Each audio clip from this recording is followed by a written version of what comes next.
Ready to go? Aye, aye, Captain. I can't hear you. Aye, aye, Captain. Oh.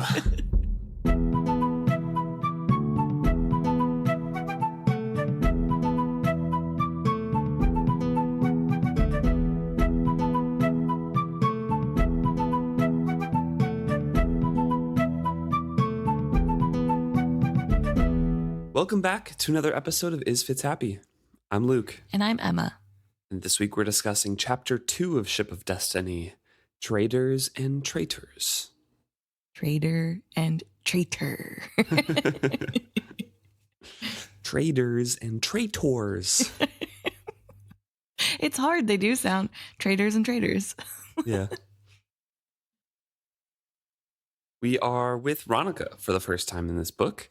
We catch up with what she has been doing and get a little recap of what's been happening in Bingtown since, overlapping a couple chapters of the last book as well. But she is around the Vestrit Manor right now. Right. And last we left off, she stayed behind and sent Kefria and the kids to the Rain Wilds. So we have not seen or heard from her in a while, and it's good to catch up and see what has happened to her. Yeah. She is being careful because they're still kind of in hiding. It's a very tumultuous time in Bingtown, and there's lots of raiders and people looking for loot and trying to survive on their own as well. So Rache and Ronica are kind of laying low. They are living in, I think, like the gardener's house or something. Yes. But kind of leaving the Vestrit Manor to its own devices. And she sees a man, walk in. And he is climbing up the steps. And at the door, he hesitates. And he pushes the big door open and goes in. Ronica took a deep breath and considered. He was probably just a scavenger come to see if there was anything left to plunder. He would soon find there was not. What the Chalcedeans had not carried off, her neighbors had. Let him prowl through the ravaged house, and then he would leave. Nothing left in the house was worth risking herself. If she confronted him, she could be hurt. She tried to tell herself that there was nothing to gain. Still, she found herself gripping the cudgel that was now her constant companion as she edged toward the front door of her family home. So she's kind of following this guy, and this villain seems to know where he's going in the house. And she's like, do I know him? Like, did he know us? And she's still following him and reflecting on what kind of brought them there. Right. And so with this passage, we learn how dire things have gotten, because it's not just Chalcedeans that are rummaging through. It's her friends, too. It's the Traitors that are going through and ransacking her house. Everyone's house that is abandoned. Exactly. Which is pretty dark. It's not. I mean, not they're looking to survive. Right. Yeah. She mentions later that there's literally nothing left in their house. And if it was left, it was either too big to carry or broken. And so it's kind of sad because it's not like food that they're taking, it's the valuables. And that's, I don't know, just hard to think about the traders from the beginning of this series or this trilogy to now being the ones also scavenging through and taking that stuff. But she's here. She says that because they know where they're going, it must be somebody that she knows, but she's no longer confident of old alliances because of how things have changed. She kind of reflects on what has led up to this point and how everyone has gotten so desperate. And she talks about how the summer ball was weeks ago, the day after the summer ball, so it's been a while. And the same kind of thing when we caught up with Malta in the Rain Wilds. So it's probably is happening around the same time as now-ish, as when Malta was getting lost in the city. But it's been a few weeks since that summer ball, since Kefria and the kids kind of shuffled off to the Rain Wilds. And she is reflecting on what has happened to Bingtown, which, as we knew at the end of the last book, Well, we didn't know, Yeah. actually. It was just smoke and flames that they could see as they were traveling. We didn't have any concrete evidence of things happening one way or the other. Right. And also, importantly, Ronica says that she fled Bingtown. So she's back now, but Mm-hmm. because we weren't sure, I think when we left off, she said she was going to stay with her home or something and there's nothing to lose. But now it's clear that she did actually flee for Yep. a little bit, even though now she is back. Hmm. Rumors that the Chalcedeans were attempting a landing while the old traders were engaged in their festivities had raced through the gathering, talking about the summer ball. It was a new trader plot to take the satrap hostage and overthrow Bingtown, so the gossip flew. The rumor was enough to ignite fires and riots. The old and new traders had clashed with one another and against the Chalcedean mercenaries in their harbor. Ships were attacked and burned, and the tariff docks, symbol of the satrap's authority, went up in flames yet again. But this time, the fires spread through the restless town. Angry, the new traders set the elite shops along the rain-wild street aflame. New trader warehouses were torched in vengeance, and then someone set the Bingtown traders' concourse alight. So that is what had happened the night of when everyone was very confused as they were fleeing in the carriage in Devad Restart's carriage. And then Ronica relates more information that she has learned, that the battle in the harbor still went on while that was happening. Chalcedean galleys, who were, the pirate patrol that Right. the satrap had sent, and the satrap's guides here that were Chalcedean, they kind of joined up and were fighting against the Bingtown traders, the new traders, and the three ships fishermen. But those fishermen were kind of the ones who Yeah. pushed them out. As the coalition, they pushed the Chalcedeans away. The three ships, three ships families are the ones who basically ensure that Bingtown can take over the mouth of the opening Mm-hmm. to this bay. Yeah. And that is how Rain and Kefria and Selden and Malta are able to escape on the Kendry to the Rainwild River because Yeah. with the help of the three ships, they have pushed the Chalcedeans back far enough to have control, although that changes daily. So it's not a set thing where now Bingtown's in charge and they've been holding it. It kind of goes back and forth. Yeah. But the way that the three ships families are helping is because they have way smaller boats because they're fishing vessels and they go in between the big boats at night when they can't be seen and light the Chalcedean boats on fire. Mm-hmm. So really good sneaky tactics there. We love to see it. Yeah, so they managed to push, as you said, managed to push the Chalcedeans away, gain control of their harbor for a while. Bingtown had it.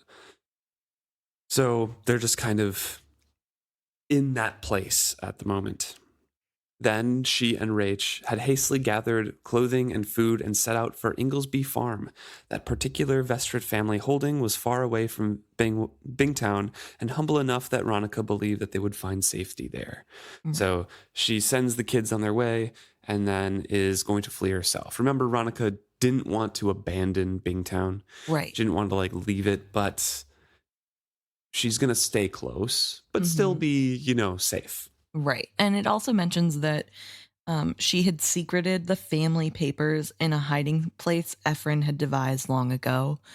Yeah, so the things that are necessary for their family to keep, surviving, which I'm sure is the family grants of land, Right. and those sorts of papers, maybe like the contract for Vivacia, things like Right. that are safe. We don't know where.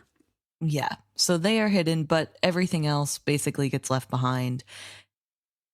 And it seems like they're not the only ones that have the idea to flee Bingtown because there are a lot of people that they meet along the way, and not all of them are good guys. Mm-hmm. We do see Ronica take a small detour and a stop to cover Devad Restart's body with a sheet. Yes. Just because she can't afford to stop and bury him. It takes too long and it's too much work to begin Right. with. And she knows that no one else is going to really do that. But she still knows that he was a decent man. She knows he was not a traitor. to Bingtown at all and knows that he's not going to be afforded the proper burial rites. And, doesn't pressure Rache, of course, because that's the man who took her as a slave. Right. But she is grateful that Rache just doesn't say anything while she gives her friend his last respects. Right. And then moves on towards Inglesby Farm. Yeah, which is actually pretty big of Rache, because I don't think I would be silent. But also, I mean, Ronica's last words to Devad are, "You weren't a traitor, Devad. I know that. You were greedy and you were made, and that made you foolish, but I won't ever believe you deliberately betrayed Bingtown." Which, like, isn't necessarily nice things to say about something. Like, you're greedy, but not a traitor. So you're my friend. I don't know. I hope people have more to say about me. Right. Yeah. Well, just don't act like Devad, I guess. True. The Chalcedean galleys and sailing ships did not immediately return to Bingtown Harbor. Ronica had hoped that peace would descend. Instead, a more terrible sort of fighting ignited between old trader and new, as neighbor turned on neighbor, and those with no loyalties preyed on anyone weakened by the civil discord. Fires broke out throughout the day. As Ronica and Rache fled Bingtown, they passed burning houses and overturned wagons. Refugees choked the roads. New traders and old traders, servants and runaway slaves, merchants and beggars and three ships fisher folk, all were fleeing the strange war that had suddenly blossomed in their midst. Even those abandoning Bingtown clashed as they fled. Taunts and insults were flung between groups. The jubilant diversity of the sunny city by the blue harbor had shattered into sharply suspicious fragments.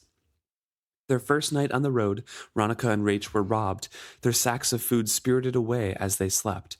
They continued their journey believing they had the stamina to reach the farm even without food.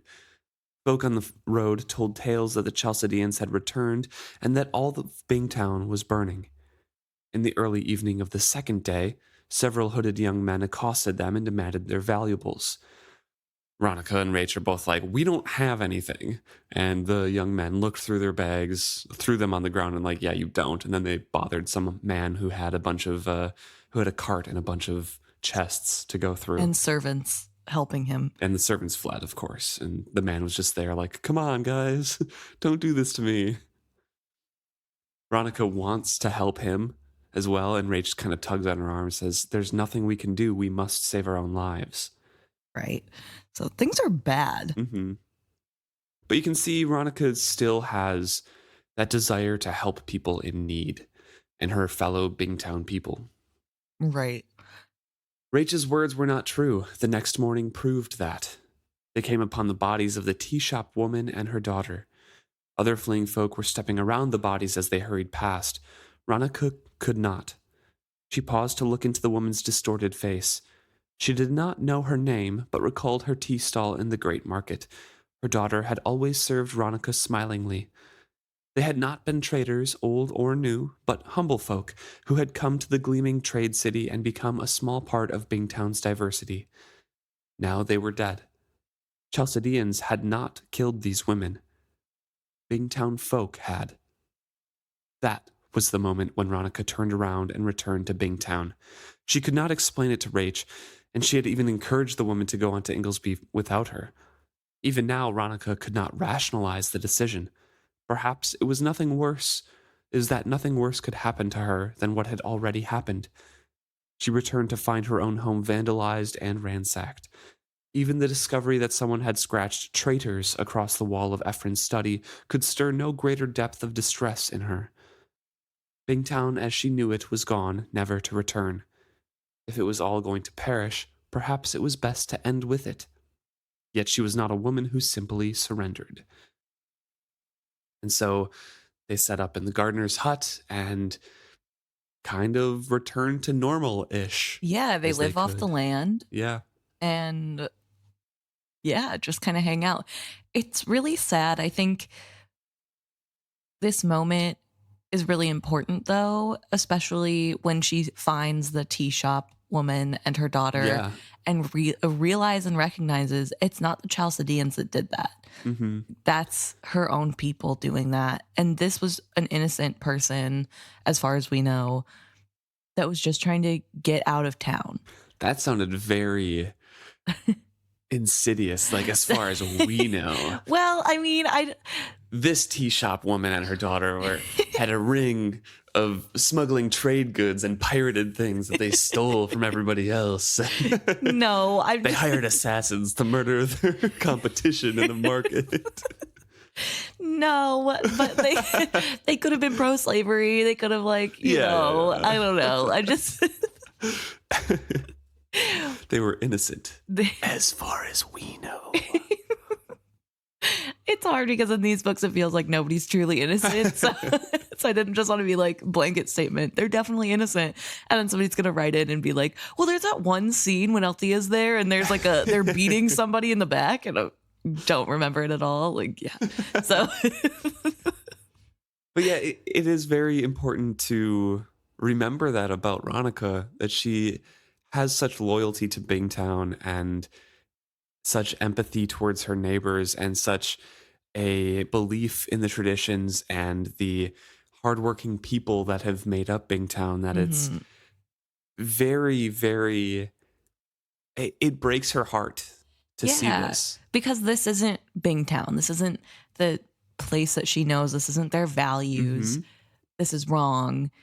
And she doesn't know what she's going to do, but she needs to be with the city. Yeah. And I think that's really hard. And I think it really does speak to sort of the chaos of war where everything's turning upside down, right? Like neighbors are turning on neighbors, nothing's secure anymore. And it would be really easy to flee, but it's harder to stay behind and say, no, I'm staying. I'm going to somehow figure out what to do to not make it this bad, I guess. And that's not even like, that it is very hard to say that, but it's like not even Ronica's idea right now to do. She just needs to be in the city. Like she can't even rationalize it that she's going to help do anything. She just returns to her land and just lives there. And she's just trying to survive. It's a very weird situation where she's like, I literally can't do anything, but I can't abandon Bingtown now. It needs me. But also I don't know what to do, so I'll just live for a while. Yeah, I guess that's a little bit confusing to me because why would you go? I mean, I guess she can't rationalize it to herself. She doesn't know. Yeah. But I guess also, like, that's your home. Yeah. And it won't get any better. You know, it's not like they're fleeing somewhere that's definitely safe. There really isn't anywhere to flee, right? I mean, like, they can go further inland, but mostly they're not really connected in a way where they could get to a different, like, country, right? Right. So they would have to either go along the cursed shore or through the Rainwild Forest. And neither of those are happening. Right. So realistically, you can't really escape. You're just going further away and hoping for the best. So I guess in that sense, you might as well just stay at your house. And especially as she says, she doesn't really have anything to lose. So, I mean, everything's been taken from her. And she does talk about how she hopes Kefria and the kids are okay, but like, as far as she knows, they're dead too. She has no way of knowing that they're okay because there's no way to send messages. Yeah. So really, this is it. This is her last stand. And in a weird way, that gives her a confidence to make decisions on her own, I think. As she says that, you know? Yeah. Like now I'm just me. I don't have to worry about my family or the holdings or anything. I just have to worry about what I'm doing. She doesn't even know what she's going to do for winter. Because she's like, die probably. Yeah. But I won't go willingly, and I'll fight every step of the way. But I'm just going to be here. Going to go down with the city. Right. And she says that same stubbornness makes her follow this guy who's walking through their manor. And not even with a plan to do anything. She just wants to know why he's doing it. Yeah. And I will say, she also mentions that the Chalcedeans have twice tried to take the harbor. Yes. They failed both times, but even that feels far away from her. She kind of doesn't care anymore. Mm-hmm. Already the manor was acquiring the dusty smell of disuse. The Vestrit family's finest possessions had been sold earlier in the summer to finance a rescue effort for their pirated live ship. The treasures that remained had been those with more sentimental than monetary value. The trinkets and curiosities that were souvenirs of Ephron's sailing days, an old vase that had been her mother's, a wall hanging that she and Ephron had chosen together when they were newlywed. Ronica turned her mind away from that inventory. They were all gone now, broken or taken by people who had no idea what such items represented. Let them go. She held the past in her heart with no need for physical items to tie it down. I will say, I think that this goes to show that it's probably better for Ronica and the Vestrits that they were doing so poorly before this all happened, because they're used to living like this now. Yeah, they've had time to mourn the loss of things and really know what's important to them. And even then, it's just stuff. Mm-hmm. And I think that's kind of a blessing in disguise. Right. Because realistically, it would be way harder to deal with everything that's happening right now if she hadn't already had to give up all her good stuff and give up all the parts that made them like this fancy trader family. Ronica fully believed in Marie Kondo. Yes. The items, all of the items no longer sparked joy. It was the memories that did. So yes. The items could all go. She thanked them and let them go. Yeah. Well, the intruder steps into Malta's bedroom. And Ronica creeps closer, and he's muttering to himself. And she demands, "Cerwin Trell, what are you doing here?" With a wild cry, the young man leapt to his feet. He had been kneeling by Malta's bed. A single red rose rested on her pillow. He stared at Ronica white-faced, his hand clutching at his breast. His mouth worked, but no sounds came out. His eyes traveled to the club in her hand and widened even more. "Oh, sit down," Ronica exclaimed in exasperation. She tossed the club to the foot of the bed and took her own advice. "What are you doing here?" she asked wearily. She was sure she knew the answer. I think that this is so funny. Like, this kid sneaking into a vandalized house to lay a rose at the pillow of his beloved, who he thinks is dead, and to kneel. It's so annoying reading the Malta early chapters with like Cerwin and like her. It's just so funny as well, though. Yes. Thinking about how melodramatic both of them are. Yes, like in a way they would have been a great match, because Malta would be got on living. each other's nerves for sure. Oh yeah, but yeah, but Malta would be living for this. Yes. If she knew this would happen, she'd be like, yes. Like, it wouldn't be enough to sway her to him, but I think she would really appreciate this gesture. Yes, yeah. "You're alive," Cerwin said softly. "Why didn't you? Is Malta safe too?" Everyone said. And then he kind of relates, like, "I heard you left with Devad Restart from the ball, and everyone knows that his coach was waylaid. They were only after Satrap and Restart. That is what everyone says, that they would have left you alone if you had not been traveling with him. I know Restart's dead, but, like, what happened to everyone else? Is Malta okay?" Yeah, I find this really interesting because the theme throughout his storytelling of what happened is, if you hadn't been in that cart, they would have left you alone, but it's clear that you're a traitor too because you were riding with Devad, which is really interesting because shouldn't everybody know how poor the Vestrits are? Like, they didn't have a carriage to take. Right. And Devad offered. That doesn't mean that they're in cahoots if Devad was a traitor. Yeah, but like Rain said, they arrived in a rented carriage to the ball, so But like, I don't know. Obviously things were going down and people were leaving. How are they supposed to leave if the rented carriage hasn't come back? Yeah. Like, I don't know. It just feels like I don't know. Like, people are using excuses to make it okay. It's Serilla. Serilla is the one who said that, right? That's true. She kind of said that they're both traitors and it was a plot. Yeah. Yeah, but Cerwin continues on saying, yeah, they say you are traitors, that you are in with it, in on it with Restart. The rumor is that you plan to turn the satrap over to new traitors who were going to kill him. Then the Bingtown traitors would be blamed for his death, and Jamalia would send Chalcedean mercenaries in to take over our town and deliver it to the new traitors. Some say that you got what you deserved. They say terrible things, and I thought you were all dead. Greg Tanira spoke up for your family, saying that was nonsense, but since you left on the Ophelia to help guard the Rainwild River mouth, no one has taken your part. I tried once, but I am young. No one listens. My father gets angry with me for even speaking of Malta. When Della wept about her, he confined her to her room and said he would whip her if she even uttered her name again, and he's never whipped Della before.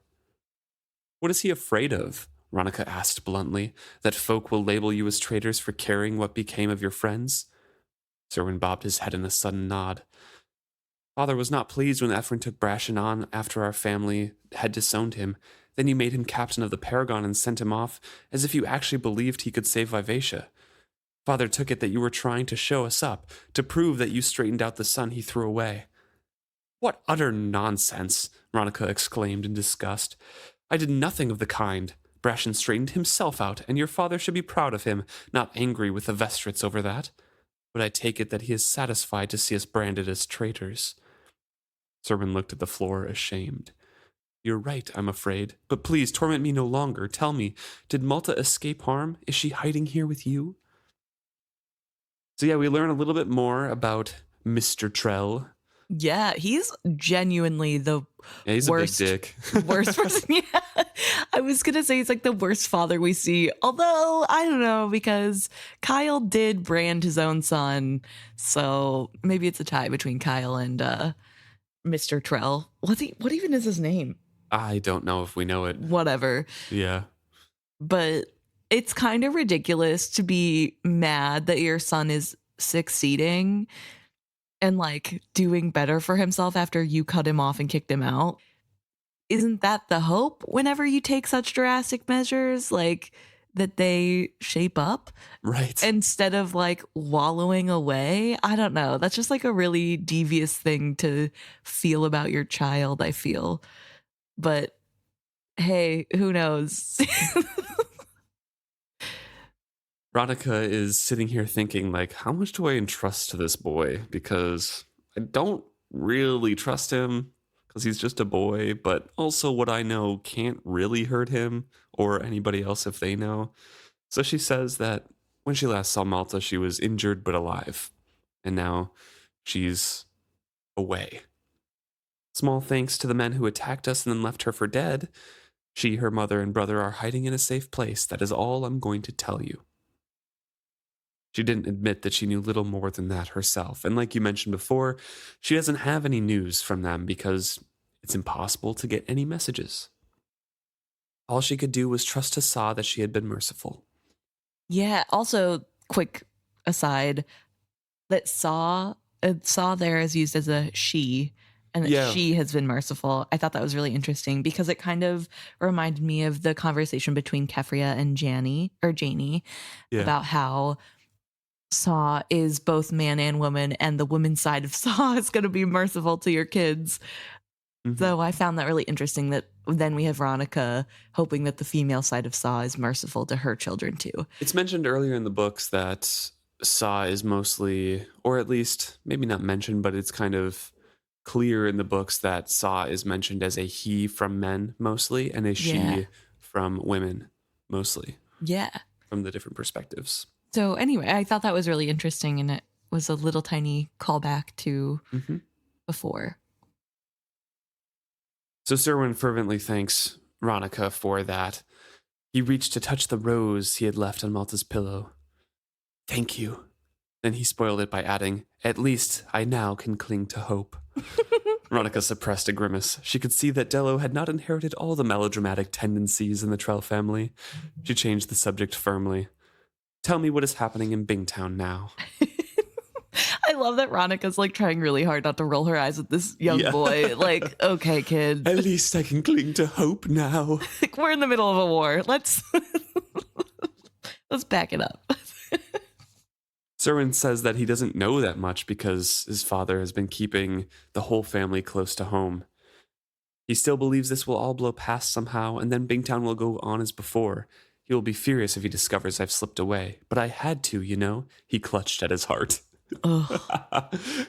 But also kind of crazy to see a literal war happening in your hometown and being like, oh, this will blow over. It'll go back to exactly the way it was before. Not to worry. I don't know. It's kind of past the point of that, I think. Ronica is like, come on, get past all that. Tell me what's happening. Why does your father keep you close to home? Like, Yeah, something's bad, obviously. What did you see on your way here? Like, Mhm. give me anything, please. Says the harbor is theirs again right now. It could change at any time, of course. The 3 ships folks have been helping us, but while all the ships are fighting, no one is fishing or bringing goods to market. So food is starting to be dear, especially as so many of the warehouses were burned. There's been looting and plundering in Bingtown. People have been beaten and robbed simply for trying to do business. Some say the culprits are new trader gangs. Others say they are escaped slaves out for anything they can get. The market is deserted, and those who dare to open their doors to do business run many risks. Serilla had the city guard seize what was left of the satrap's tariff dock. She wanted the message birds kept there so that she might send word and receive tidings from Jamalia, but most of the birds had died in the fire and smoke. The men she posted there did intercept a returning bird recently, but she would not share what tidings it brought. Some parts of the city are held by new traders, some parts by old. The 3 ships and other groups are caught between. At night, there are clashes. His father is angry that no one's negotiating and says that the real traders know that almost everything can be solved by the right bargain. Right. He says that proves that the new traders are to blame for everything that has happened, but they, of course, blame us. They say we kidnapped the satrap. My fathers believe you were going to help kidnap the satrap so they could kill him and blame it on us. Now the old traders squabble among themselves. Some want us to recognize companion Serilla's authority to speak for the satrap of Jamalia. Others say it is time that Bingtown shook off Jamalian authority entirely. The new traders claim that we are ruled by Jamalia still, but they won't recognize Serilla's documents. So we learn that Serilla has sent a truce messenger over to the new traders, but they beat that messenger and sent that scroll tied to the neck of the messenger back over. Right. And they say that, and that scroll says that Serilla is treasonous and being a party to the plot to overthrow the satrap. And they said our aggression against the satrap and his lawful patrol boats provoked the violence in the harbor and turned our Chalcedean allies against us.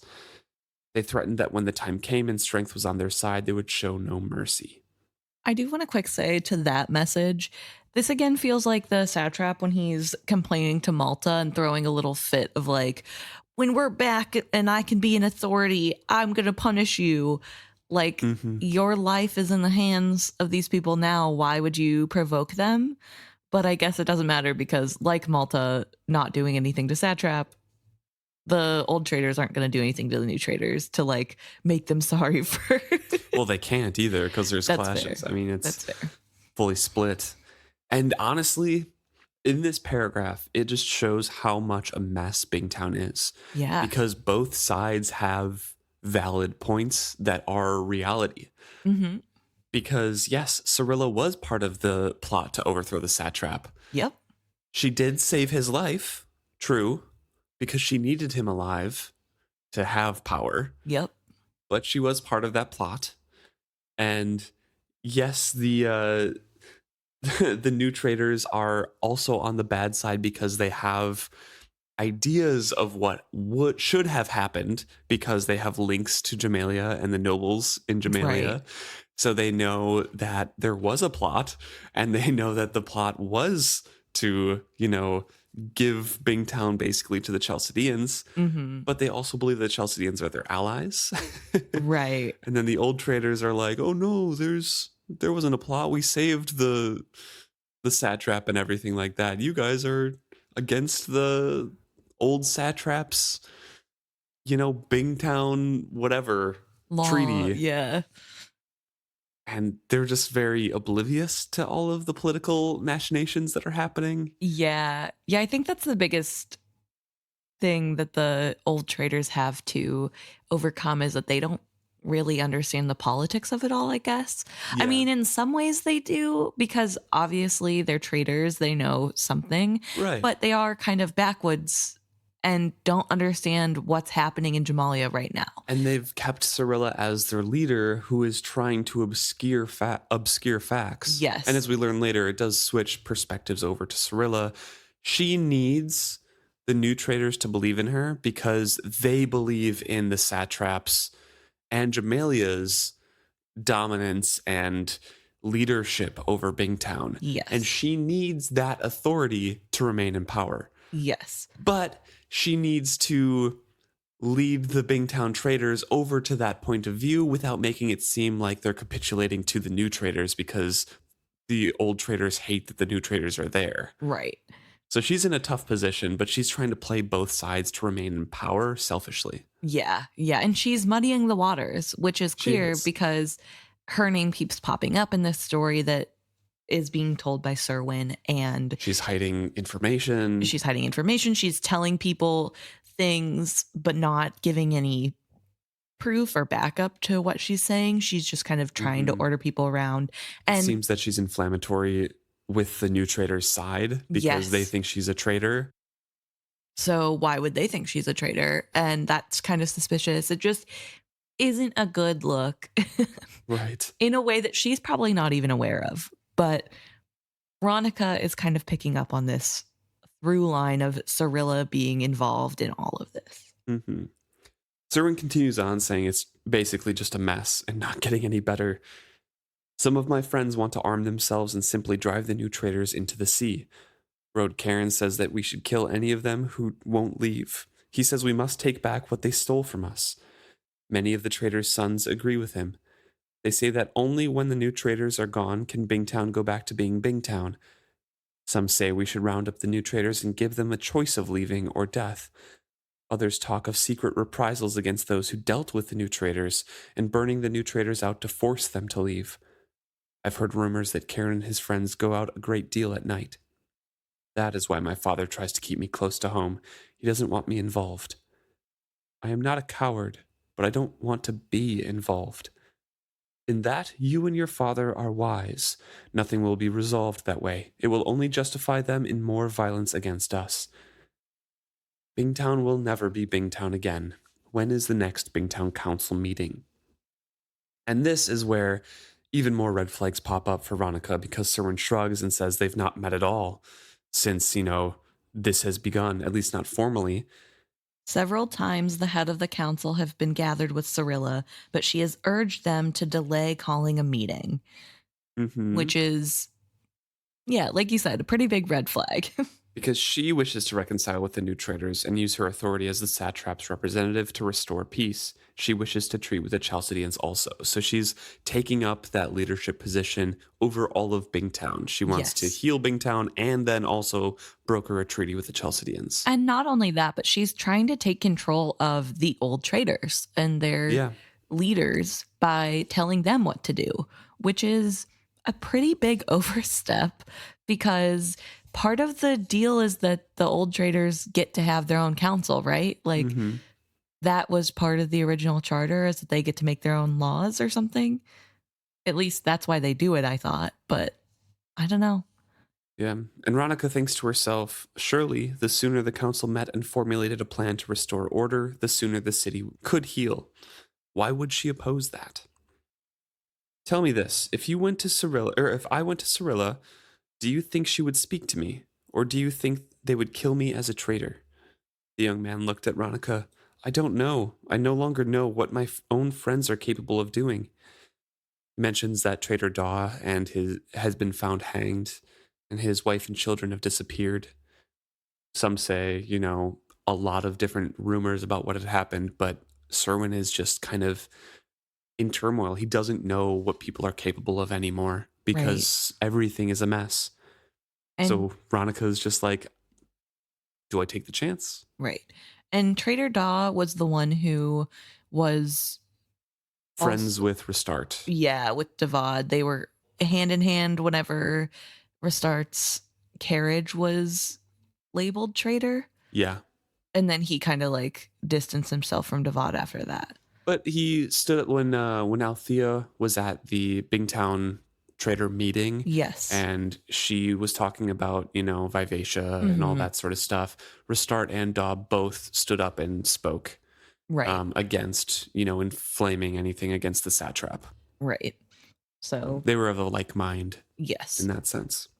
So, yeah, kind of scary that he winds up dead, because who knows how that happened. Because at this point, it could be any reason, it could be any Mhm. number of things. And the world is just kind of a scary place right now. Yeah.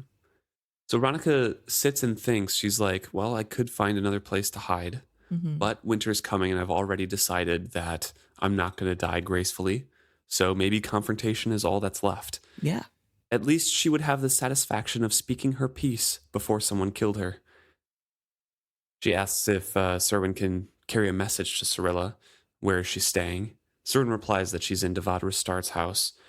But please, I don't dare carry a message. And Ronica's like, okay, yeah, that's fine. I don't want to endanger you or get you in trouble with your father or anything like Right. that. I'll take this on myself. We do also, though, see a little bit of how Ronica and Malta are similar, because Mm-hmm. her first thought is, I could manipulate this kid into doing it by holding Malta's memory over him, by shaming him, because what would Malta think? You'd be a coward if you didn't. Yeah. So she's like thinking of ways she could use him and manipulate him. But instead, she recognizes that that's not the way to do it. This is just a kid, and she doesn't want him to get into danger for her. So She would go herself. She had cowered at home long enough. yes. So anyway, I thought that was really interesting, that I feel like that's the first time that I've really felt like Malta takes after her grandmother in a really real way. Like, this is a really good example of, Right.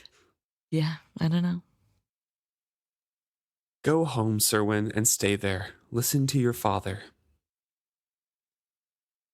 He kind of looks her over and then, a little bit embarrassed, but he asks, are you doing well here by yourself?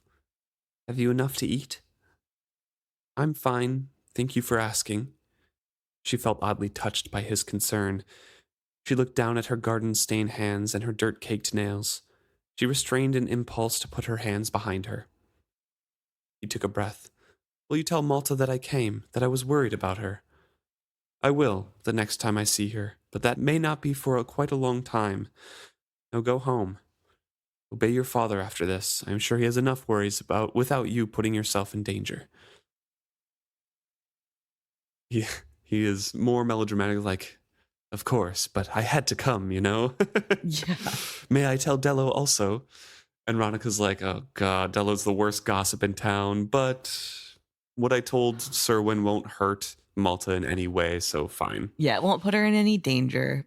But she does caution him to tell his sister, and to keep in mind to not tell people Malta's alive, because the less people know she's alive, the less danger she is in. Right. And that's the best gift he and his sister could give their friend.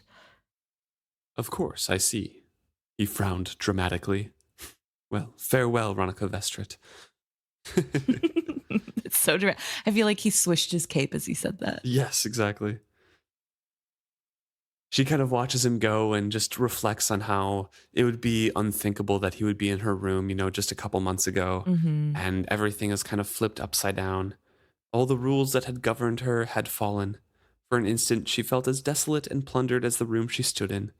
Then an odd sense of freedom washed over her. What had she left to lose? Ephraim was dead. Ever since her husband's death, her familiar world had been crumbling away. Now it was gone, and only she remained. She could make her own way now. Without Ephraim and the children, little of the old life mattered to her. She might as well make the new one interesting, as long as it was going to be unpleasant anyway. I find this really interesting because it feels like without society's pressure on Ronica, she then is fine doing what she wants to do, which is kind of how the men in the society act. So she finally gets to just be herself, and there's no pressure from taking care of her kids or her husband or the whatever. She just is going to make life interesting.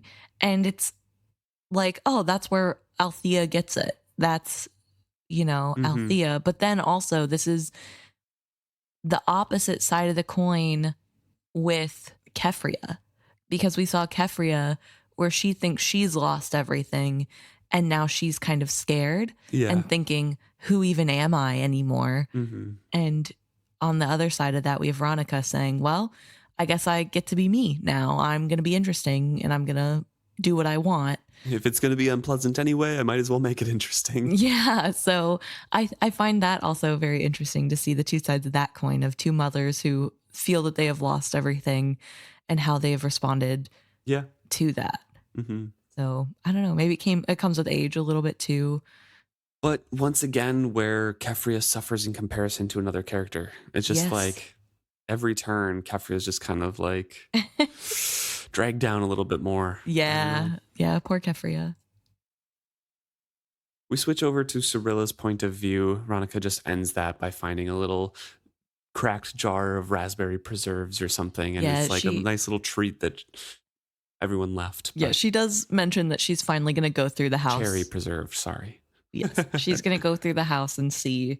She's been avoiding it, but she's going to see the damage, and that's when she finds the cherry preserves. And then we switch over to Serilla. There is a woman to see you, a servant says to her, and Cerilla's like, I'm busy. No, leave me alone. And she kind of reflects like, why don't these servants know their place and know their job better? Somewhere still, and she's talking about how she spent the whole day in a room full of traders who were quibbling over nonsense things. They were still insisting that there must be a vote of the council before they recognized her authority over them. Trader Larfa had quite rudely suggested that Bingtown should settle Bingtown matters with no advice from Jamalia. It was most frustrating. She had shown them the authorization that she had extorted from the satrap. She had written it herself, and she knew it to be unchallengeable. Why would they not admit that she held the authority of the satrap and that Bingtown was subject to the satrap's authority?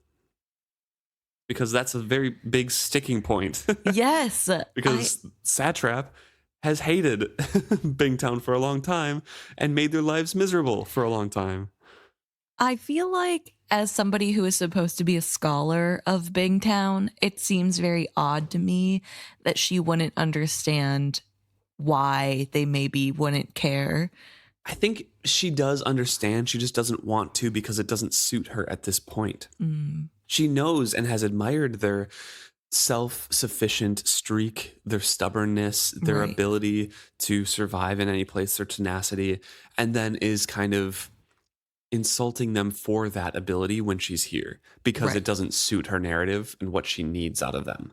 Yeah. So it's just, I think it's just self-delusion of like, why do they have to be so ignorant and not see that I'm better for them? Right. I know, it's that like colonizer attitude.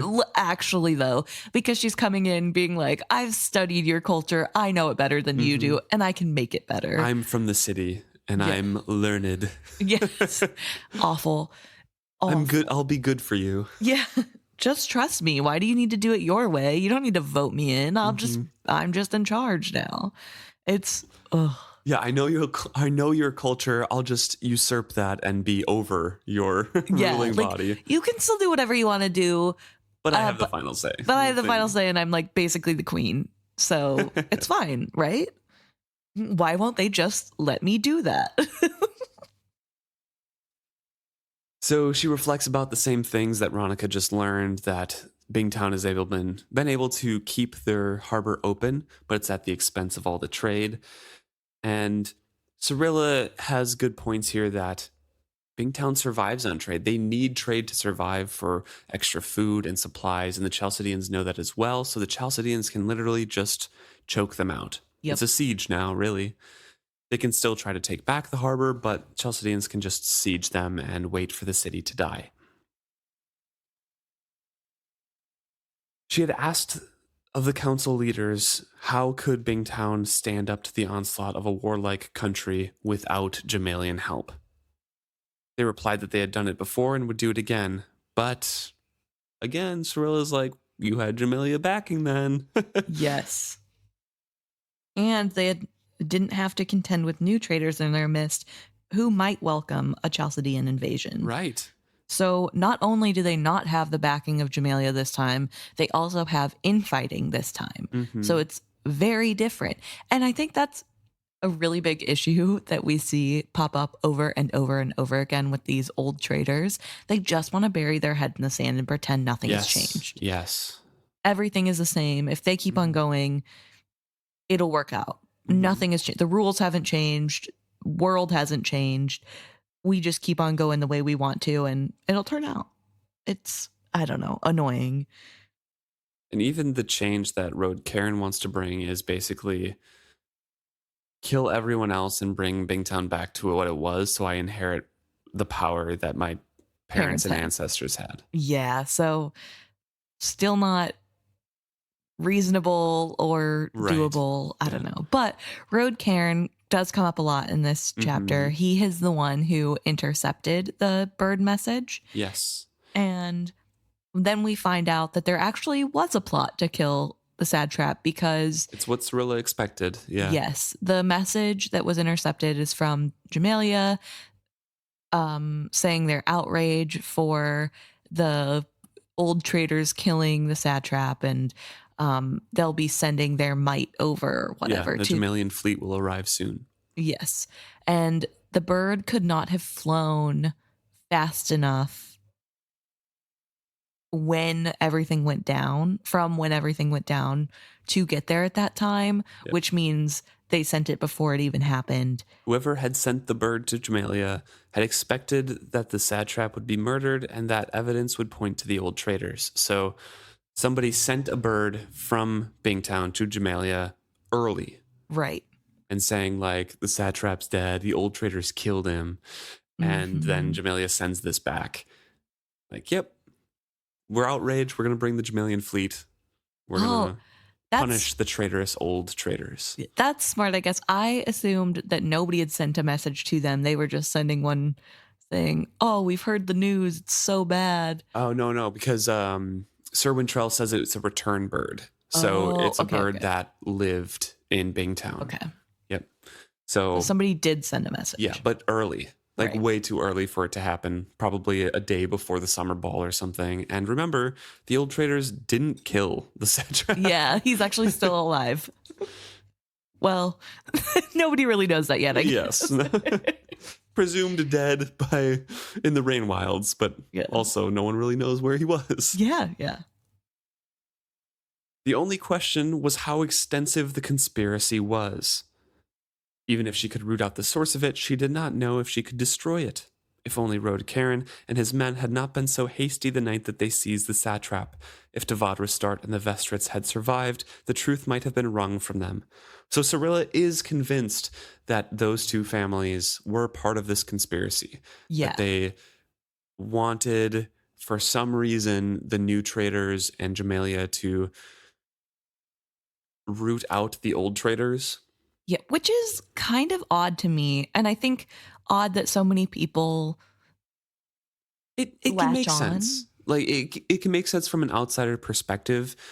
Devad Restart had a ton of ties with the new traders. He wanted that money. He was kind of greedy, right? And the Vestrits were destitute. Any sort of new money coming in, any promise of power, they were kind of, if you didn't know their integrity, they were kind of ripe to blackmail or bring in for a certain price. Right. But I mean, yeah, it makes sense that she thinks it in some ways. But what about all the old traders who latch onto it and are like, yeah, they're both definitely traitors. I agree. Well, people didn't like Devad Restart and they knew the Vestrits were still friends with him. Yeah, I guess. So people were kind of like, maybe you don't associate with him, Vestrits. And they're like, no, oldest friend ever. Friends look after friends. Yeah, I guess. I don't know. It just is a little weird to me, but whatever. Doesn't matter.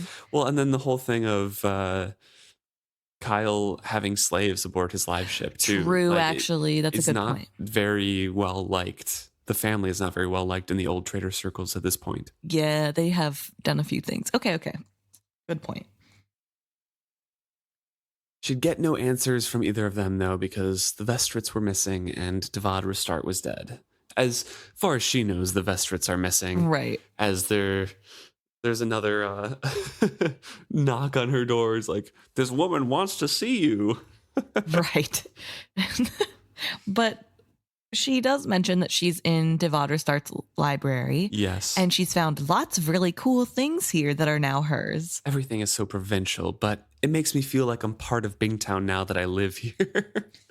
Yeah. She then studies this map that she's found and then makes a little note to herself because she likes the location of, well, she likes this one location on the map and it'll be great for a summer home. Very Emperor Kuzco from Yes, Emperor's New Groove. There's literally a war going on and she's complaining about how busy she is and whatever, but really what she's doing is thinking about her summer home and her own Once life. all this strife ended. Yeah, because clearly she's going to be able to fix this problem by herself with zero knowledge or practical experience doing any of the ruling. She says that Barbary Hill had once been a new trader holding. Likely the Bingtown traders would be glad to cede it to her. Or, as Satrap's representative, she could simply take it. So yeah, she's just like planning on using her power to get exactly what she wants. Yeah. Once this is all done. Yeah, it's more setting herself up and all the power she can take and use. And like I said, she hasn't been a ruler before. Like, she has been a companion to a good satrap where she got to advise him, maybe, because how often was she advising on Bingtown? You know what I mean? Especially near the end, she mentions that as he was getting older, he just ignored it, basically. Yeah. It wasn't his priority. Exactly. So even then, she's only advising. Somebody else is making the end call. Somebody else is making decisions. So she really has never been in a position of authority, and she's coming in and expecting it to be easy and expecting that it's so nice, which I guess you would think after seeing Cosgo, like, he doesn't do anything and he has a pretty easy life. People are always sucking up to him. But the difference is he was born into that position after generations of ruling came before him to set him up that way. And he did have a legitimate claim. Hers is iffy at best. So, and she talks about it a bit here because Yeah. she feels like a child pretending to be an adult. Her authority from the satrap was a document she had coerced from Satrap Cosgo into signing when he was ill. All her power, all her claims to social stature were based on it. And its power, in turn, was based on the concept that the satrapy of Jamalia lawfully ruled over Bingtown. She had been shocked the first time she had realized how prevalent the Bingtown traders' talk of sovereignty was. It made her supposed status amongst them even more dubious. Perhaps she would have been wiser to have sided with the new traders.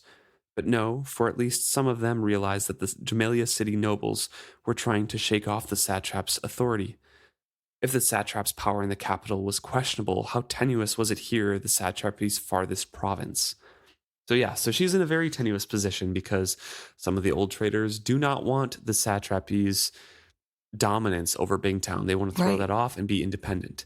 And the new traders, some of them have ties to the nobility of Jamalia who also want to overthrow the satrap entirely and have a different form of government. So her tie to the satrap and where all of her power lies is it's on rocky ground on both sides, but a little bit more solid on the old trader side because at least they're people of integrity, she thinks. Yeah, and they stand on tradition. Yes. So until they figure out what to do, they're at least going to give her what she's owed. It was too late to flinch. She'd made her choice and assumed her role.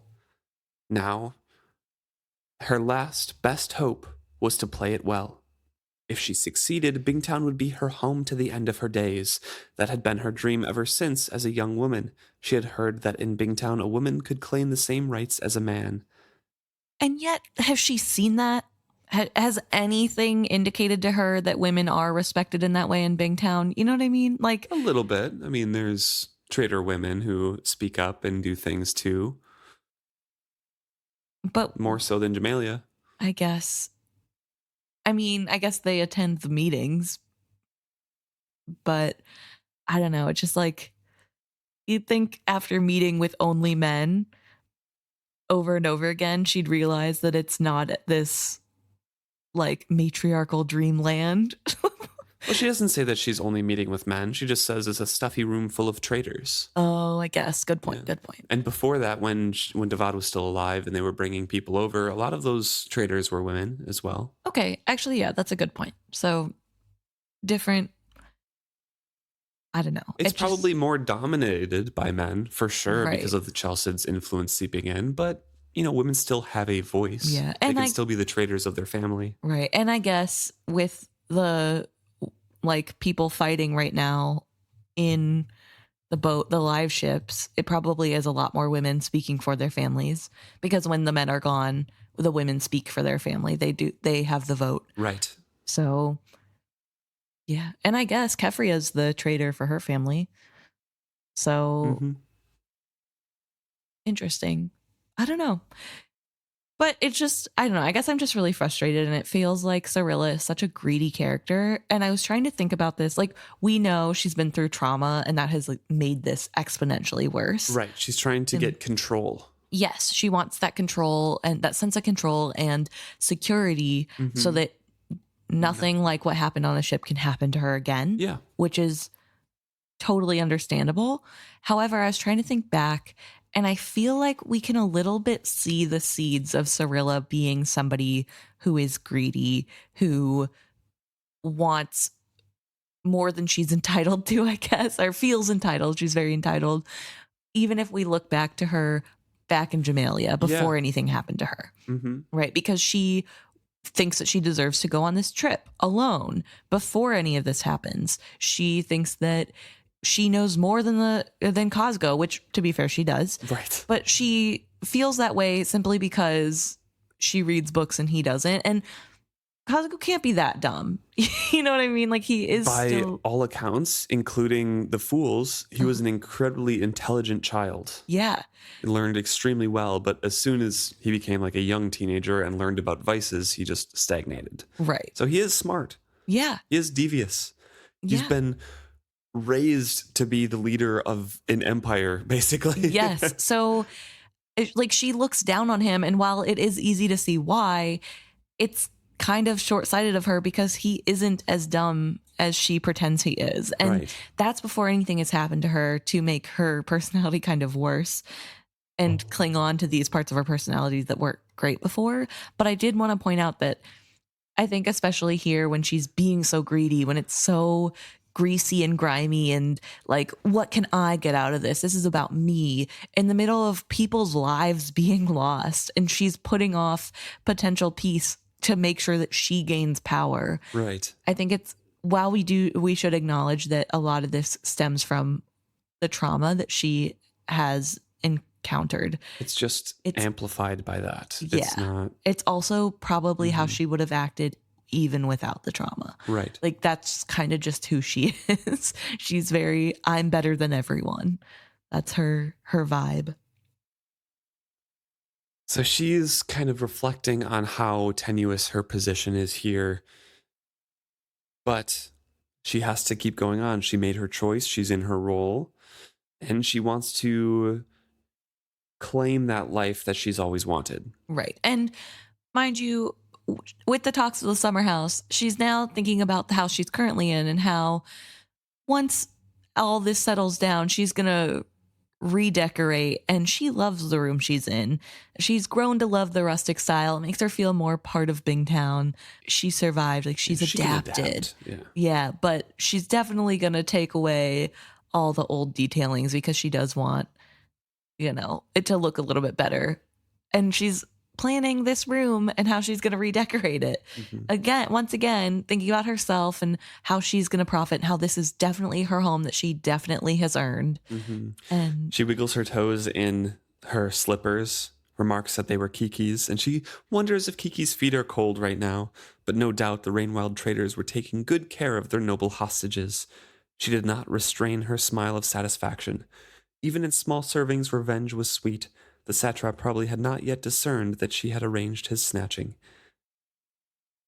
I am very curious as to what Kiki did to Serilla ever. Because on the ship, she looks at Kiki and is like, she's doing what she has to do to survive as well. yeah. Because Kiki was the actual companion for Chalced Yeah. at one point. She knows about the Chalcedeans, which is who they're traveling with. So, I mean, also selected to be a carnal Right. companion for Yes, the obviously. Satrap too, but she's kind of doing what she's doing to survive. And why does Serilla hate her so much? Because she made that choice? I feel like Serilla just feels like she's better than everybody. And especially with Yeah, Kiki, true. like Serilla feels as though she's never willingly debased herself in that way. Whereas Kiki, like, bent down and made the heart companion something that it isn't. And like, she should have had more pride. And so she deserves punishment, I guess, because I don't know. Whatever. yeah. Kiki is completely harmless. Yeah, also kind of dumb, and like, Yeah. that's not her fault. And I mean, she might not be dumb, but Malta seems to think so, and so does every other interaction we've had with her. So Yes. maybe, but she just seems like somebody who's just making the best of what they've been given. She was never mean to Serilla from what I remember. I mean, she does try to take the satrap's attention away from Serilla, but that feels more like if I lose favor, I'm in danger, so I'm gonna do what you're not willing to. Less of a I have ill will against you sort of thing. But I think she was mad because Kiki didn't stand up for her or seem to feel bad about what had happened to her, from what I understand. Like, I think after everything went down on the ship, she was mad that Kiki was still living like that's fair. A cushy life. So I don't know. The servant comes back in and she's like, I told you I'm busy right now. And he's like, yeah, I told the woman you were busy, but she insisted she would see you now. She says that you have no right to possess Devad Restart's house. She says that she will give you one chance to explain yourself before she presents this grievance to the Bingtown Council on behalf of Devad's lawful heirs. Serilla flung her pen down on her desk. Such words were too much to tolerate from anyone, let alone a servant. Devad Restart was a traitor. By his actions, he forfeited all rights to his property. That includes the claims of his heirs as well. She suddenly realized she was explaining herself to a serving boy. Her temper snapped. Tell her to go away, that I have no time to see her, not today, not any day. Tell me that yourself, and we'll have more time to argue it. Serilla stared in shock at the old woman framed in the doorway. She was dressed simply, in worn but clean clothes. She wore no jewelry, but her gleaming hair was meticulously neat. Her posture, more than her accoutrements, proclaimed her trader status. She looked familiar, but as intermarried as the Bingtown old traders were, that did not surprise Serilla. Half of them were their own second cousins. Serilla glared at her. Go away, she said bluntly. She picked up her pen in a show of calmness. No, I won't. Not until I have satisfaction. Devad Restart was not a traitor. By branding him as such, you've been able to take over his holdings for yourself. Perhaps you don't mind stealing from a dead man, even one who opened the hospitality of his home to you, but your false accusations have brought disaster to me. The Vestrit family have been attacked and near murdered. I've been driven from my home, my possessions stolen, and all because of your slander. I will not tolerate it longer. If you force me to take this before the Bingtown Council, you will find that power and wealth do not sway justice here as in Jamelia. All the trader families were little more than beggars when we came here. Our society is founded on the idea that a man's words binds him, regardless of his wealth. Our survival has depended on our ability to trust one another's word. To give false witness here is more grievous than you can imagine. This must be Ronica Vestrit. So we get here, Ronica, kind of putting Serilla in her place. She's very angry that Serilla's so dismissive, and Serilla's like, this woman, I'm the one in charge here. Yeah, which is something that I think comes up again and again about Ronica, is that she kind of commands the room. She is really good. Her righteous anger. Yeah, she's really good at taking control of a situation. She's really good at being the one in charge. She isn't afraid to step over people to do it. Because she's been in charge for 30 years of her household. So. And something about her is just really like she is elegant, even in this state where she isn't. Self-possessed and very, full of poise. Yeah, which is really cool. And I also really appreciate Ronica being like, you literally stole from a dead man and made my family's life a living hell. You do not deserve this. Right. And you've given false testimony. She's like, I do not care if you think you have power. I will win. Like, So Serilla has to remind herself that she's the one in control here, and she can't allow anybody to question her supremacy because of that tenuous grasp on her right. power here in Bingtown. Her memory swept back to her days at the Satrap's court. How had he handled such complaints? What a great example to pull from Serilla. Mm-hmm. You waste my time with this long list of supposed grievances. I will not be bullied by your threats and implications. Don't you know that you are an accused traitor? To charge in here with your wild accusations is not only foolhardy, but ridiculous. You are fortunate I do not have you clapped into chains immediately. Serilla tried to catch the serving boy's eyes. He should take the hint that he should run for aid. Instead, he only watched the two women with avid interest. Instead of being cowed, Ronica only became more incensed. That might work in Jamelia, where tyrants are worshipped, but this is Bingtown. Here, my voice is as loud as yours, nor do we chain folk up without giving them a chance to speak first. I demand the opportunity to address the Bingtown Traders' Council. I want to clear Devad's name or be shown the evidence that condemns him. I demand decent burial for his remains in either case. The old woman advanced into the room. Her hands were clenched at her sides. Her eyes were moving around the room, and outrage was growing at the signs of Serilla's occupation, or occupancy. Her words became more clipped. I want Devad's property surrendered to his heirs. I want my own name cleared and an apology from those who endangered my family. I expect reparations from them as well. If you force me to go to the council, I will be heard. This is not Jamelia, companion. Complaints from a traitor, even an unpopular traitor, will not be ignored. So yeah, Ronica's getting more and more angry. Serilla notices that the serving boy has fled at this point. Serilla longed to go and shout for assistance, but she feared even to stand lest she provoke an attack. Already her traitorous hands were trembling. Confrontation unnerved her now, ever since... No. She would not think of that now. She would not let it weaken her. To dwell on that was to concede that it had changed her irrevocably. No one had that sort of power over her. No one. She would be strong. Yeah. So obviously this is a little triggering for Serilla, which is sad. And I feel bad for her, but also she's not helping herself in any way. She is making this a confrontation by treating Ronica as though she's lesser. Right. And I think it's a really important point that Ronica brings up, that this is not Jamelia. We are equal here. Yeah.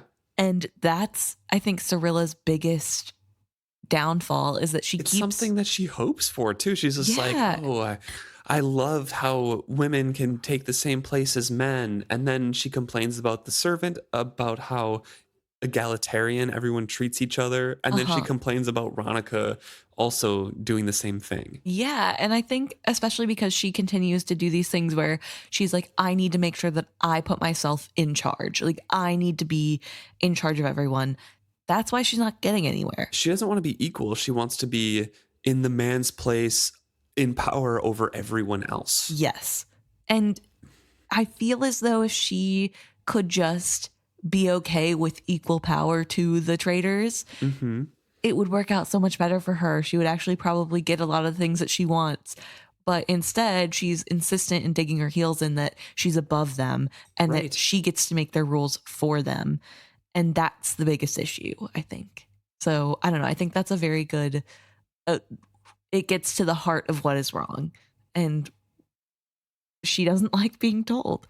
Yeah. And she's quiet for a little bit of time, and Ronica yells, "Answer me.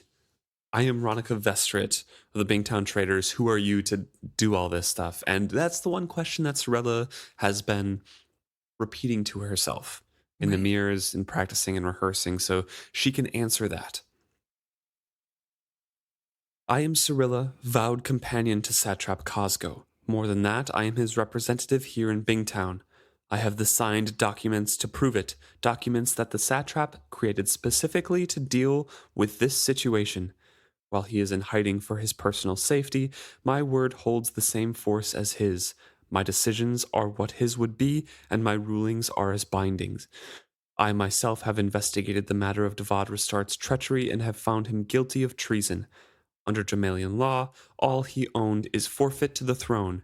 As I represent the throne, I have decided to make use of it. For a moment, the old woman looked daunted. Serilla took courage from that evidence of weakness. She picked up her pen once more. Leaning over the desk, she pretended to peruse her notes and lifted her eyes to the Vestrit woman. As of yet, I have found no direct evidence of your treason. I have made no official pronouncement against you. I suggest you do not goad me to look more deeply into your involvement. Your concerns for a dead traitor do not do you credit. If you are wise, you will leave now. Serilla dismissed her by looking again down at her papers and prayed that the woman would go away. Silence lasted. Once she left, Serilla could summon armed men and send them after her. She pressed her toes against the floor to keep her knees from shaking. Yeah. So even with all this bluster, she's still going to imprison somebody who's going against her. Ruling like a tyrant. Ruling like a tyrant. Is not learning a single lesson. Mm-hmm. The silence lasted, and she waited to hear Ronica Vestrit trudge away in defeat. Instead, the traitor's fist suddenly slammed down on the desk, making the ink hop in its well. You are not in Jamalia. You are in Bingtown, and here the truth is fixed by the facts, not by your decree. Ronica's features were contorted with anger and determination. The Bingtown traitor leaned across the desk, shoving her face close to Serilla's. If Devad had been a traitor, there would be proof of it here in his records. However foolish he might have been, his accounts were always in order. And then Serilla is pretty surprised at this and says, "This woman's deranged." Yeah. She sought the will to leap to her feet and flee, but she was paralyzed. Once again, her fear of confrontation is kind of holding her hostage here. Right. But also, it's ridiculous to me that she's like, whoa, this one's crazy. Why would she act like this? Like, you've put her in a corner. You've accused her of being a traitor and without any proof accused her friend who she was with the night he was murdered of being a traitor. Yeah. And by dismissing her claims for a Bingtown Trader Council, she's dismissing her whole society and what she grew up in and the laws there. And she kind of just implies that, well, you kind of deserve to get ransacked and threatened. Yeah, by saying, you're lucky that I don't look into you further. Leave now. Like, you're not in charge, Serilla.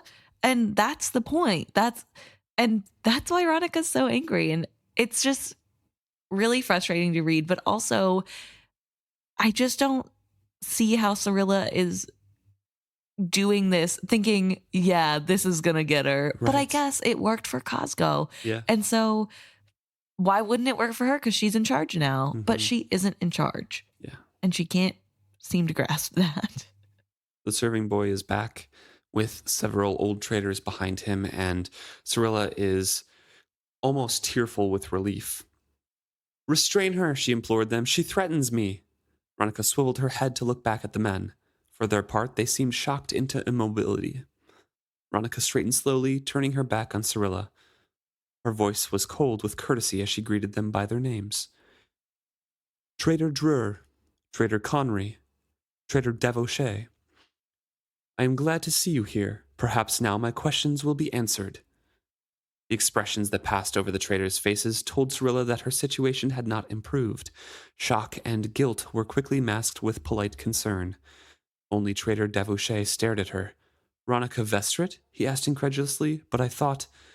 He turned to look at his companions, but they had been swifter to compose themselves. Is there a problem here? Trader Drur began, but Conry overrode him with, I fear we have intruded on a private conversation. We can return later. Not at all, Ronica answered gravely, as if they had addressed her, unless you think my survival is a problem to be solved by the companion. The true problem here is one more fit to be resolved by the Trader's Council than by a satrap's companion. Gentlemen, as you obviously know, my family has been savagely attacked, and our reputation smeared to the point at which it endangers our lives. Trader Restart has been treacherously murdered, and so maligned after the fact that those who killed him claim they were justified. I am here to demand that the council investigate this matter and render justice. Of course, some of these traitors' eyes grow a little angry, and they're like, he is a traitor. Justice has already been done. Everyone knows that. And Ronica says, so I keep hearing, but no one has presented me with one shred of evidence. Ronica, be reasonable. Bingtown is in shambles.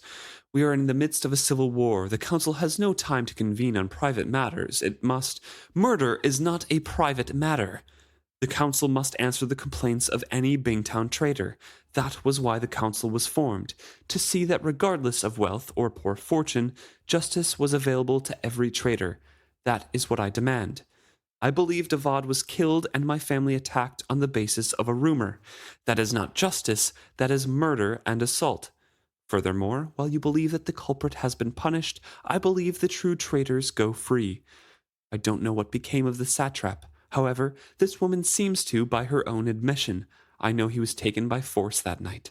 That scarcely seems to me that he went into hiding, entrusting his power to her. It seems to me more likely that Bingtown has been dragged into a Jamalian plot to unseat the satrap, one that may smear all of us with blame. I have heard that she even wishes to treat with the Chalcedeans. What will she give them, gentlemen, to placate them? What does she have to give them save what is Bingtown's? She benefits in power and wealth by the satrap's absence.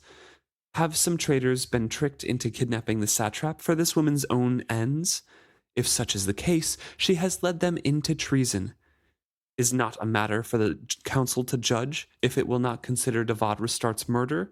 Or are all those private matters? So Ronica really cuts to the heart of it and sees through Serilla here and really scares Serilla here because that is what has happened. Yeah, that she has enticed some traitors into treason. She has instigated this whole plot. Yes. And is using the old traitors as leverage to gain power. Right. And Ronica's pointing that out. And Ronica has a really good point here of she wants to do a treaty with the Chalcedeans, but she doesn't have anything to give. Right. Except for Bingtown stuff. So who's giving her that right? Why are you just letting her leverage us against people? Who even is she? Like, we don't know her. This is a Bingtown trader matter. And she's shaming these traders by saying, you know, this isn't a private matter. This isn't we're in the middle of a civil war. We'll get to it. It needs to happen now because this is important. And these traders are getting swayed, and Serilla can see that. But Rode Karen and Creon Trenton enter. And so Serilla once again feels relief wash through her. Yes. Also mentions that Rode had bound his long black hair back in a tail as if he were a barbarian warrior. Yes, which, Six Duchies. Yeah. Little note to the Six Duchies. Love that. His dark eyes had always held a feral glint. Now they shone with a predator's lust. He stared at Ronica. Despite the uneasiness the young trader always roused in her, Serilla felt a sudden wash of relief at his appearance. He, at least, would side with her. I heard the name of Devad Restart, Rode observed harshly. If anyone has a dispute with how he ended, they should speak to me. His eyes challenged Ronica. Ronica drew herself up and advanced on him fearlessly. She was scarcely as tall as his shoulder. She looked up to meet his eyes as she demanded, Traitor's son, do you admit the blood of a traitor is on your hands? One of the older traitors gasped, and Roed looked startled for an instant. Creon licked his lips nervously. Then, Restart was a traitor, Roed declared. Prove it to me, Ronica exploded. Prove it to me, and I'll keep my peace, though I should not.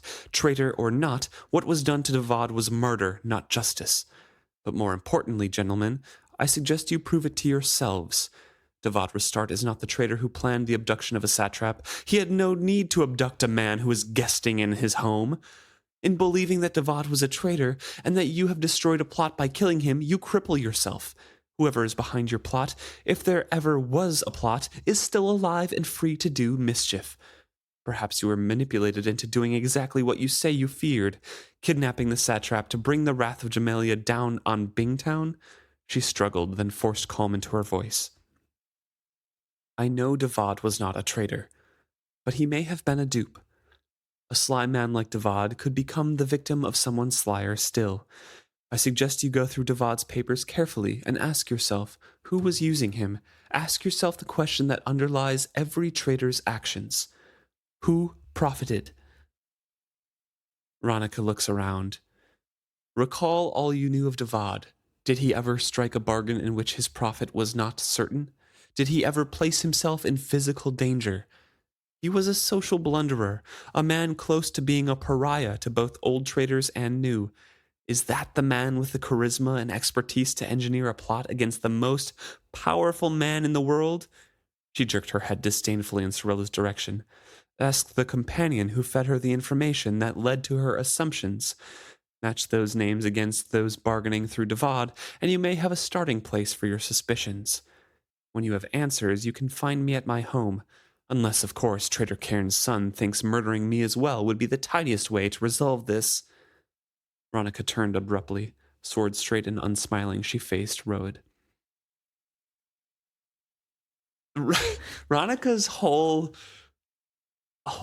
reasoning here is Devad is too greedy and too careful of his own physical well-being to do anything out of character for him, Literally, yeah, he's slimy and gross and definitely greedy and not that great of a person. However, he wouldn't put himself in danger. He was primed to get a bunch of money from the satrap, just being friends with the satrap. Yeah. Why would he risk that to kill the man who was living in his house? Literally. Also, such a good point to be why would he need to kidnap the dude living at his house? Right. Did nobody think of this? Because feels like a pretty big mistake. He was literally there the whole time. He could have done whatever he wanted to well before then.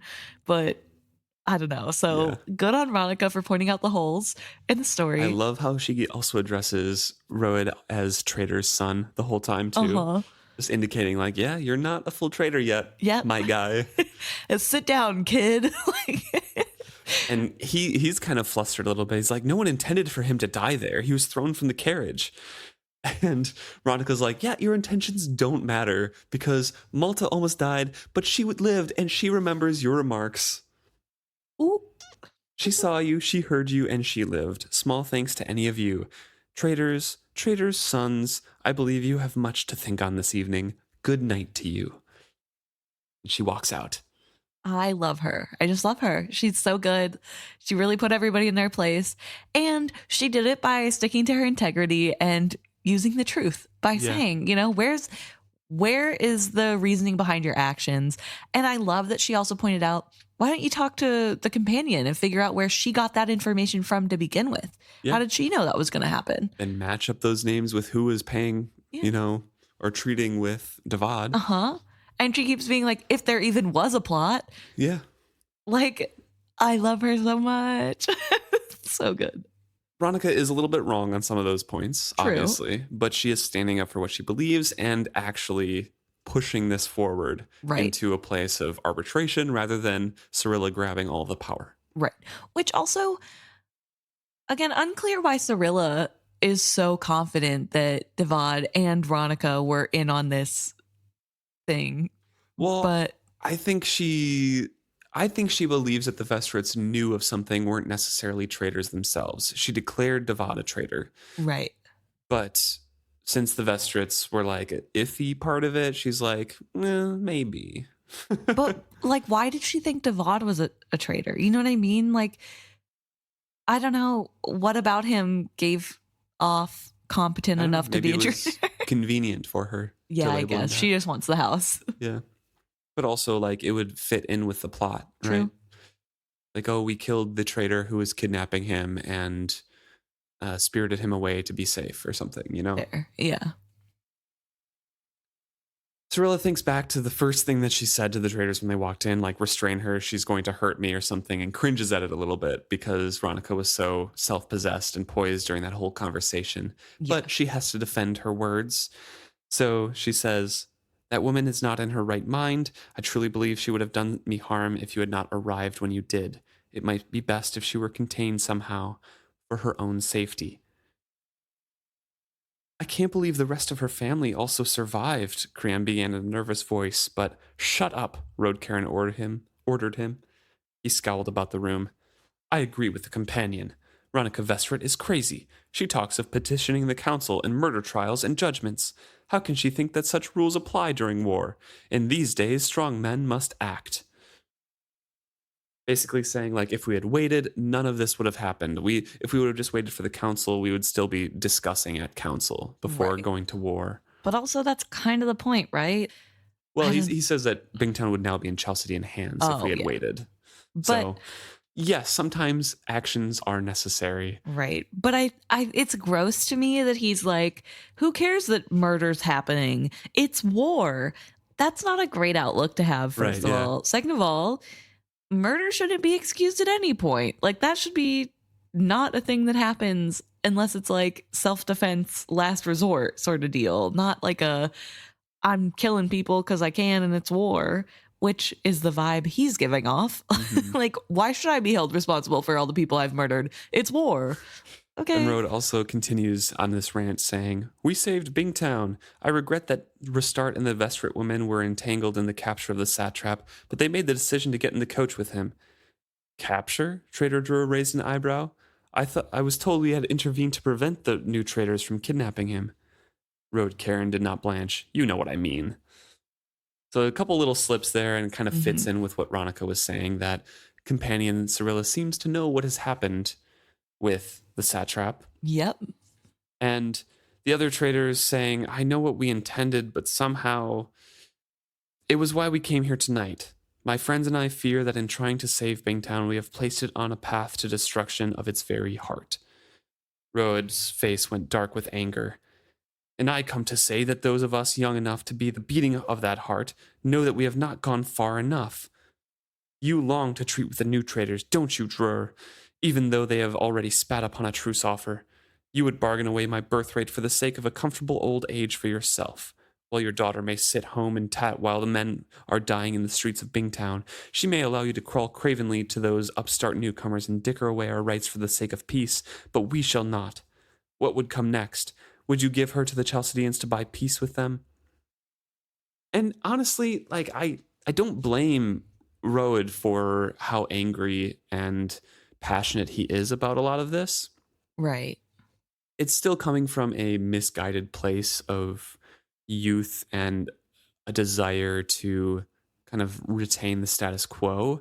But hearing all of this, like, people have died, his friends, probably some of them have died. He has killed people in this, trying to reclaim their house, their hometown, and prevent Chalcedean hands from getting on it. And that includes the new traders, because he thinks, the new traders and Right. Chalcedeans are hand in hand, which kind of, yes. He's like, all of you guys are trying to give up the town that I live in, the Right. town that I grew up in. So I get where he's coming from. It's just misplaced violence. Right. Yeah, it's not great. And I do think you're right that it's a lot of youth and not having a ton of world experience before now. And he doesn't have all the facts, but thinks he does. He thinks he knows all the answers. And really, ultimately, he just wants power too, right? Like, this is about him gaining power. Right. Because without the new traders, he gets more land and more whatever wealth, which benefits him and I guess the other old traders. But that's not a good enough reason. You know what I mean? Like, yeah. that's not really, things have changed already. You can't go backwards in time. I don't know. It's not great. It's not looking good. Serilla feels triumph kind of course through her, though, because in the middle of this argument, both of them admitted that they both came to Serilla Yes. to talk about their problems, and she's sitting at the center of it. Bingtown Trader opposed Bingtown Trader, and they had come for her advice. This was how highly they regarded her. If she could keep her grasp on this power, she could be safe the rest of her life.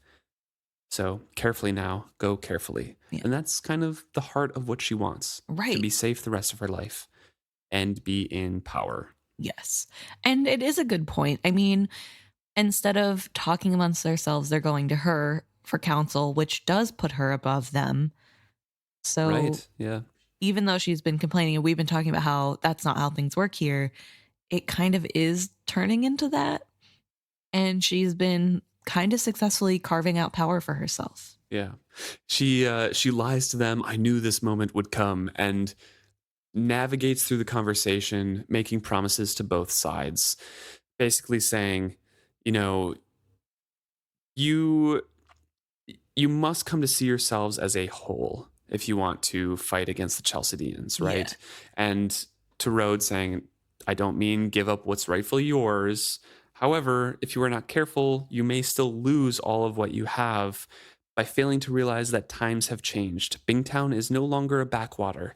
It has the potential to become a major trading port in the world. To do so, Bingtown must become a city more diverse and tolerant than it has been, but it must do that without losing the qualities that make Bingtown unique in the Satrap's crown. Again, relating everything back to Jamalia and the Right. Satrap. Preaching, great things. Tolerant, diverse, excellent. Serilla, great. But if you're remaining in the Satrap's crown, that means you're trading in slaves. Right. And not only that, but you owe the tariffs and Yes. you owe all this money to the satrap, which was a big sticking point for them. And I don't know. And this speech implies, and the old traders pick up on this and ask her directly, you will treat with the new traders on our behalf? You will enforce the terms of our original charter? Roadcairn asked, and she replies, I will to both of those. As an outsider and the satrap's representative, only I am qualified to bring peace back to Bingtown, lasting peace under terms all can find tolerable. And then she reiterates that I will also deal with the Chalcedeans after we have done that. But we have to be a whole first, so we'll treat with the new traders.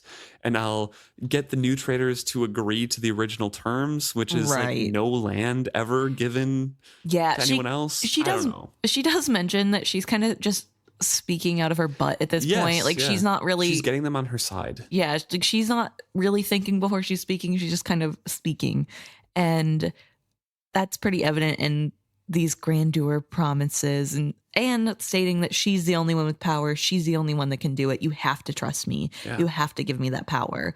And there's a lessening of tension when she says it. Yeah, and she mentions that is probably because they're going to listen to anybody who claims to have a solution to their problems. Yeah, like they want to get out of this problem. She's saying she has the solution. So of course they're going to trust her and give her that power because they want to be done with this.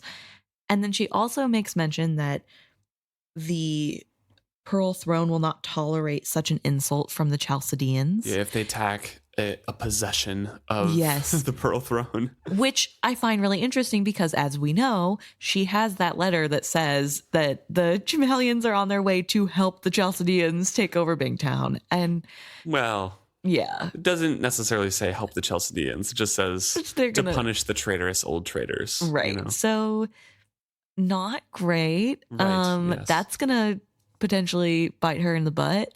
So, I don't know. Yeah. Again, she says to both of them, you must not perceive yourself as opponents. You both have strengths to offer.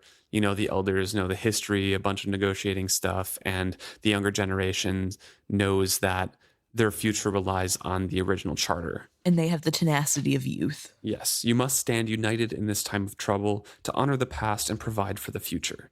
So great speech. Yeah. It gets both of them kind of looking at each other with the beginnings of a tenuous friendship and alliance between the younger and the older generations of old traders here. Bingtown was her destiny. She would unite it and save it and make it her own. It's late. I think that before we talk, we all need to rest and think. I will expect all of you tomorrow to share noon repast with me. By then, I will have organized my own thoughts and suggestions. If we are united in deciding to treat with the new traders, I will suggest a list of new traders who might be open to such negotiating and also powerful enough to speak for their neighbors. As Road Karen's face darkened, and even Cryan scowled, she added with a slight smile, "But of course, we are not yet united in that position, and nothing shall be done until we reach consensus, I assure you. I shall be open to all suggestions." So again, keeping that kind of like, I'm in power, I'm not going to cater to one side or the other right now, I'm going to keep you all happy. Right. So I remain in power, Mm-hmm. which can't last in this time No. of change. You need to make a decision one way or the other. You're going to anger some people, but it has to happen. Right. That's part of leadership. Mm-hmm. And I found it really interesting that as she sees them sort of lessen their hostility towards each other, she thinks, you know, this is what I've been born to do. Right. And it's so odd to me. I don't know. I guess it just like goes back to that. She makes a great politician, but a really poor leader. Yeah. Yeah. And I think that's very clear with how she's talking to them. She knows what to say. She knows what they want. She can get to the heart of what's going on. Like she's very smart and very talented. She just isn't a leader and hasn't had any practice doing this. Yeah. And I don't know, like it's really easy to say the right thing. It's much harder to get it done. Yeah. And make people stay happy when you can't follow through with all the promises. Each of the traders and the trader's sons go and take her hand and bow over it and thank her for their counsels. And as Road Karen is doing so, she holds his fingers a little bit longer than the others. He glances up at her and she says, or forms silent words, "Come back later." His dark eyes widened, but he spoke no word. As they all are ushered out, she breathes a sigh of relief and says she would survive here and Bingtown would be hers, regardless of what became of the satrap. She pinches her lips together as she considers Road Karen. Then she rose swiftly and crossed to the servant's bell. She would have her maid assist her in dressing more formally. Road Karen frightened her. He was a man capable of anything. She did not wish him to think that her request to him was the invitation to a tryst. She would be cool and formal when she set him to tracking down Ronica Vestrit and her family. So, another mistake of using a dangerous, violent man who is capable of anything as Her errand boy. her errand boy, getting him closer to power. Yeah. That bites her in the butt again as well later. Right. And I mean, honestly, you think she would understand that even if it's just this little thing, it's not a tryst, it's still meeting him privately and giving him the sense that he's more important to her than the others, Right. meaning that she's more on his side than their side, which isn't the kind of look that she wants. She wants it to seem like she's an impartial judge of the land. And instead she's, I don't know, making bad decisions because she can't leave well enough alone. And I know later on, Road kind of almost controls her knowledge flow. Like he has complete control of like all of the pigeons and the messages going in and out and what he tells her.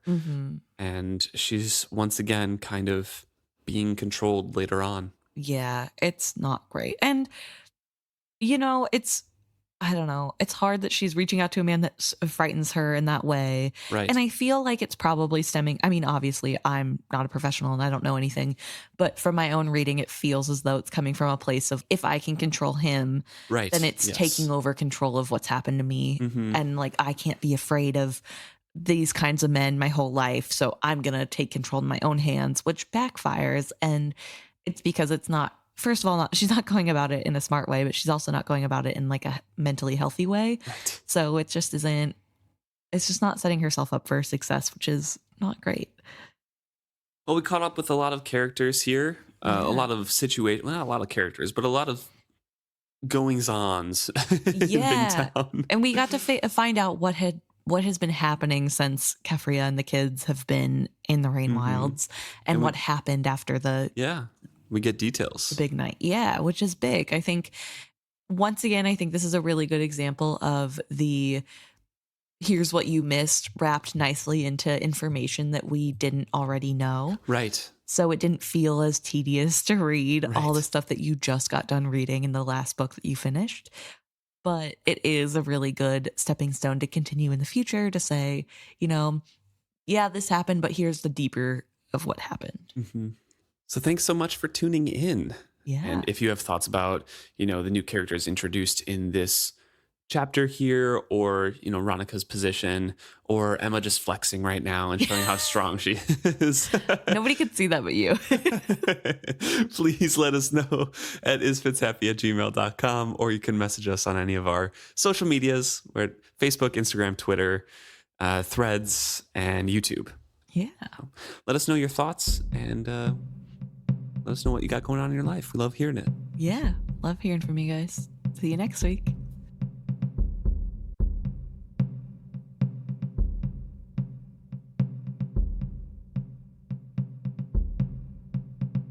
Okay, so now we have a few things that were brought to our attention from some listeners, and we're going to start off with an email from Jess. And we're starting off with their regard to Selden. Yeah. So we were a little harsh on Selden and his portrayal. Yeah. In the, between one book and the other. And Jess is kind of coming in defense of Robin Hobb and Selden's character. Yeah. So Jess says, Selden has always been a minor character up until now. We've only seen short glimpses of him. From what Robin Hobb gives me of Selden, I imagine he probably came into his own in the Rain Wilds. We don't get to see it all, but we do get hints. He gets to practice being brave by exploring the tunnels, making new friends, playing in the trees and on the bridges. He loves all this and is coming alive in a way he never got to do in Bingtown. And then it goes on to talk about how we mentioned that he's a crybaby, but there's nothing wrong with that. But that's only possible when you know somebody's going to come along to fix things for you. Right. So when Rain is kind of being like, yeah, we can do stuff, but basically has given up that they're going to die, Selden isn't going to be stupid. Yeah, kids aren't stupid. They can tell when adults are lying. So he switches into solution finding mode instead of crybaby mode, I guess. Right. And then also that to Jess, it's not unrealistic that Selden suddenly has an interest in Titaglia, because it makes sense that he would be afraid of this big scary lizard as it's trying to escape the chambers. But once it has flown away, there's a lot more beauty in that. And it's a little bit... imagination goes wild a little bit after that. Yeah, it's not as life or death. So to Jess, it's realistic. And I will say, I think that this description does help me a little bit more with the bridging of where we left Selden last book to this book. Yeah. It helps with the bridging. I just don't buy into it completely. That's fair. It's one of those things that a reader can do to make up the difference between inconsistencies in my mind, but it's not, it doesn't feel intended that way, Yeah. For the Tintaglia part in particular, it just felt like Selden was exhausted, bored. He's just sick of seeing this this log kind of melt into a dragon. Mm-hmm. And then it flew away and he's like, okay, let's escape now. And then the next one, he's like, oh my God, it was so beautiful. I could barely pull my eyes away. Yeah. So I don't know. Maybe it is just a little kid's imagination kind of running wild, and kind of gets grasped by that glamour as Tintaglia gains strength and is flying away. But it's, to me still, it's just, this helps with it, like you said. It doesn't fill in that gap for me. Yeah. No, but I like it. I think it fills in the gap for me. So hopefully it'll help some of our other people who are other listeners who were having the same problem. So thank you for that, Jess. And then Jess also mentions that as an Aussie, that if anybody says they don't know what bumpkin means, they're probably pulling my leg or are young. Yes. And to be fair, I do work with a lot of young kids, so they probably are just young enough to not know. Yeah. But apparently Aussies do also know and use country bumpkins, so thank you for that clarification. Yes, exactly.